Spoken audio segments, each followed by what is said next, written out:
J'ai 47 ans, je suis marié, j'ai 2 enfants. Donc à l'âge de 17 ans, j'ai eu un grave accident de la voie publique. En fait, en voulant prendre un train qui était en train de partir, j'ai glissé et je suis tombé entre le train et le quai. Donc moi j'ai survécu, mais avec une amputation de la jambe au-dessus du genou, donc c'est amputation fémorale, et puis des traumatismes au niveau du bras.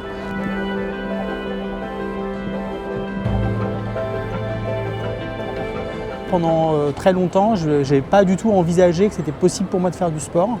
Je ne voyais la pratique du sport que comme je l'avais connu avant. Et pour moi, c'était impossible de concevoir de refaire du foot ou refaire du basket parce que mon handicap ne m'aurait pas permis de le faire. À l'âge de 45 ans, donc il n'y a pas longtemps, j'ai attrapé un truc qui s'appelle le syndrome Guillain-Barré. En gros, votre propre organisme, votre propre système immunitaire veut manger vos nerfs. Encore une fois, je me suis retrouvé dans la situation où j'ai perdu tout usage de mon corps. Donc j'ai été paralysé quasiment des 4 membres. Je suis allé en maison de rééducation, à un hôpital qui s'appelle Sainte-Marie, qui est au sein de l'hôpital Saint-Joseph à Paris. En fait, au sein de cet hôpital, il y avait de l'APA, donc l'activité physique adaptée. Mais pour la première fois, en fait, il y avait vraiment une idée de on fait du sport qui est adapté à ma problématique. Et honnêtement, pour moi, ça a été un peu un déclencheur en me disant c'est possible. C'est mon prothésiste qui m'a envoyé vers l'IPS à partir du moment où j'ai commencé à avoir quelques sensations et à me dire que c'était quelque chose que je voulais faire.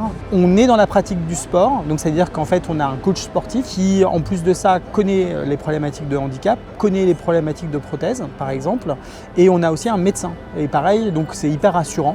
Et donc j'avais le médecin qui était avec moi, qui regardait, qui me donnait des conseils et qui donnait aussi des conseils au coach sportif, de manière à ce que j'ai quelque part les meilleurs exercices. Ils m'ont fait faire par exemple des exercices ultra spécifiques où ça paraît pas grand chose comme ça, mais petit à petit, ça m'a permis d'avoir complètement confiance dans l'appareillage et de me laisser aller.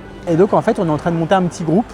Donc aujourd'hui, on est 3 personnes à se retrouver tous les vendredis matins pour courir avec la personne de coach qui s'occupe de moi à l'IPS. Donc c'est vraiment super.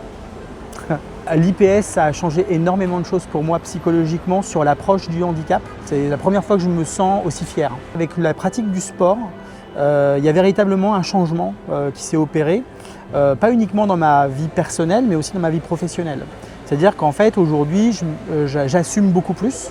Je suis même arrivé à courir dans la rue. C'est un exercice qui est ultra difficile à faire, notamment avec une lame de course, parce que c'est stigmatisant entre guillemets, en tout cas c'est extrêmement visible. Et donc les gens regardent, les gens sont hyper étonnés. Et en fait, ce qu'on se rend vite compte, c'est que les gens nous trouvent courageux.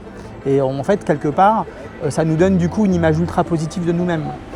J'aimerais bien courir 5 km. Pour une personne handicapée comme moi, donc avec une amputation fémorale, c'est un petit sujet parce que c'est assez compliqué de courir longtemps. On voit plutôt des gens qui font du sprint plutôt que de la course de fond.